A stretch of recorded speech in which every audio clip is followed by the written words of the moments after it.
Hello दोस्तों, कैसे हैं आप सब। आप देख रहे हैं यूट्यूब का ज्ञानालय चैनल। मैं हूं विजय चौधरी और आज का टॉपिक है कार्यालय आदेश। कार्यालय आदेश क्या होता है और कैसे लिखा जाता है, इस वीडियो में हम आपसे चर्चा करने जा रहे हैं। इंग्लिश में इसे ऑफिशियल आर्डर कहते हैं। अगर आपके पास कोई क्वेरी होगा या कोई सुझाव होगा तो आप हमारे फेसबुक पेज www.facebook.com/ज्ञानालय से संपर्क कर सकते हैं। दिस इज मी विजय चौधरी। अगर आप हमारे बारे में और कुछ जानना चाहते हैं तो आप हमारे फेसबुक पेज www.facebook.com/vijaychaudhary.official से कभी भी संपर्क कर सकते हैं। कार्यालय आदेश शुरू करते हैं। इसकी परिभाषा क्या है ये जान लेते हैं और इसकी विशेषता क्या है। कार्यालय आदेश ऑफिशियल आर्डर, नाम से ही क्लियर है कि आदेश है, यानी कोई आदेश दिया जाएगा। आदेश आप किसे देते हैं? आदेश अपने से छोटों को दिया जाता है, यानी कोई विभाग है, सरकारी विभाग है या कार्यालय है, उनके यहाँ कार्यरत कर्मचारियों या अधिकारियों के लिए जो है आदेश दिए जाएंगे। तो इसकी परिभाषा क्या है कार्यालय आदेश की? यह किसी सरकारी विभाग अथवा किसी कार्यालय द्वारा अपने यहाँ कार्यरत अधिकारियों या कर्मचारियों के लिए समय समय पर जारी किए गए आदेशों की सूचना होती है। सीधी सी बात है, कोई सरकारी विभाग है या कोई कार्यालय है, उनके यहाँ कुछ अधिकारी या कर्मचारी काम करेंगे। जब उन्हें कोई आदेश देना होता है तब इस तरह का पत्र लेखन किया जाएगा, यानी एक कार्यालय आदेश उस संबंधित कर्मचारी या अधिकारी को भेजा जाएगा। अब ये कब कब इनका प्रयोग होगा? नए नियम, नए पद, स्थानांतरण, अवकाश या चेतावनी ऐसी बात होगी तो कार्यालय आदेश लिखा जाएगा। यानी कोई नया नियम बना हो कार्यालय में या विभाग में, कोई नए पद का सृजन किया गया हो, किसी अधिकारी या कर्मचारी का स्थानांतरण हुआ हो, अवकाश की बात हो या किसी को चेतावनी दिया गया हो, तब जो है कार्यालय आदेश का प्रयोग किया जाएगा। अब इसकी विशेषता क्या होती है? कार्यालय आदेश की विशेषता क्या होती है? पहली विशेषता ये है कि ये एकदम सीधा साधा लिखा जाएगा।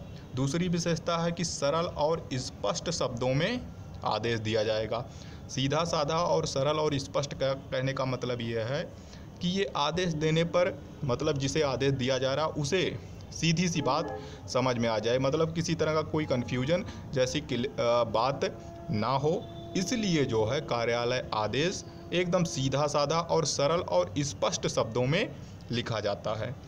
तीसरी विशेषता, संबोधन, विषय और अधोलेख इसमें नहीं होता है।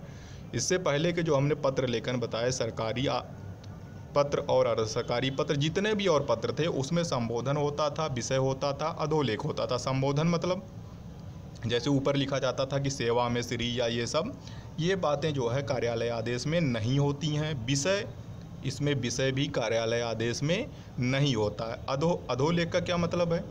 नीचे जो होता है, जब पत्र जो है ख़त्म हो जाता है तो नीचे भौदीय या फिर आपका या ऐसा कुछ लिखा जाता था, अन्य पत्रों में लिखा जाता है। लेकिन यहाँ पर जो है जब कार्यालय आदेश लिखा जाता है तो इस तरह का कोई अधोलेख नहीं लिखा जाता है।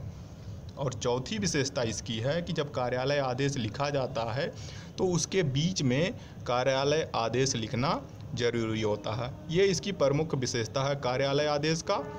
अब इसमें ज़्यादा कुछ समझने की बात है नहीं, एक प्रारूप देख लेते हैं। यह है कार्यालय आदेश का प्रारूप।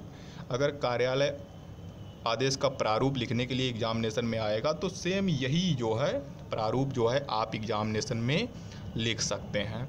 ठीक है, ये कार्यालय प्रारूप है या नमूना है। तो लिखने के लिए आपको इसमें क्या ध्यान रखना होगा? बीचों बीच में इतनी जानकारी आपको लिखनी होगी, यानी एकदम बीच में होगा आपके पत्र के। सबसे ऊपर जो है कार्यालय या कौन सा विभाग है उसका नाम होगा। फिर जो आदेश संख्या, यानी जो ये कार्यालय आदेश का संख्या है वो लिखा जाएगा, स्थान लिखा जाएगा और दिनांक लिखा जाएगा। बीच में जो विशेषता थी उसमें बीच में कार्यालय आदेश लिखा जाएगा। पहली लाइन से पैरावाइज जो है बातें लिखी जाएंगी। इसमें लिखा जाएगा कि एतद द्वारा सूचित किया जाता है। अब जो भी सूचना होगी उसमें लिखा जाएगा। दूसरी बात लिखनी होगी तो दूसरे पैरा आगे नंबर 2 डाल के दूसरी बात आप लिखेंगे। तो ये प्रारूप है। और नीचे दाहिनी तरफ आप लिखेंगे आज्ञा से हस्ताक्षर, नाम और पद, मतलब किसने ये आज्ञा दिया है, उनका पद क्या है, ये सारी बातें दाईं तरफ नीचे की तरफ लिखा जाएगा। यहाँ पर आज्ञा से लिखा जाता है। ठीक है, तो ये है प्रारूप। अब एक उदाहरण देख लेते हैं जो एग्ज़ाम में आएगा, वो उसमें उदाहरण ही पूछा जाता है कि एक उदाहरण कार्यालय आदेश का लिखिए। तो अगर उदाहरण आ रहा है तो आप इसे लिख सकते हैं। ठीक है, बहुत ही छोटा और सिंपल कार्यालय आदेश है और ये सीधे लोक सेवा आयोग से ही लिया गया। उत्तर प्रदेश लोक सेवा आयोग ने अपने यहाँ के कर्मचारियों के लिए ये आदेश जारी किया था, उसी को मैंने जो था एकदम उठाया है। तो जैसे कि प्रारूप में स्पष्ट था कि सबसे ऊपर आप विभाग या जो है कार्यालय उसका नाम लिखेंगे, तो सबसे ऊपर लोक सेवा आयोग उत्तर प्रदेश। अब संख्या क्या है इस कार्यालय आदेश की, तो संख्या है लोक सेवा आयोग, संक्षिप्त में लिखेंगे लोक सेवा आयोग, और इतना, और इलाहाबाद और दिनांक, बीच में कार्यालय आदेश। ठीक है, इतना क्लियर है। अब नीचे जो है जो मेन बॉडी है वो है, एतद द्वारा सूचित किया जाता है कि सम्मिलित राज्य परवर अधीनस्थ सेवा प्रारंभिक परीक्षा 2017 की समुचित व्यवस्था के लिए कार्यालय के समस्त कर्मचारियों को इस कार्य से संबद्ध किया जाता है। इतनी सी सूचना है कि सम्मिलित राज्य परवर अधीनस्थ की प्रारंभिक परीक्षा 2017 की समुचित व्यवस्था के लिए कार्यालय के समस्त कर्मचारियों को इस कार्य से संबद्ध किया जाता है। दूसरी सूचना है, यानी जो दूसरा ये सूचना क्या है, पूरा एक आदेश है कि जो भी जो है इस जो विभाग से जुड़े हुए कर्मचारी हैं उनसे जो है कहा जा रहा है, प्रत्येक कर्मचारी को उसके कार्य विषयक सूचना परीक्षा अनुभाग द्वारा यथा समय उपलब्ध करा दी जाएगी। इतनी सी बात है, ये एक आदेश लोक सेवा आयोग ने अपने यहाँ कार्यरत कर्मचारियों को लिखा था। ठीक है ना, मतलब ये एकदम एग्जैक्ट है, ये एकदम सही जो है कार्यालय आदेश आयोग ने सच में जो है ऐसा लिखा है। उसमें 16 लिखा था, इसमें मैंने 17 लिख दिया, बस इतनी सी फर्क है।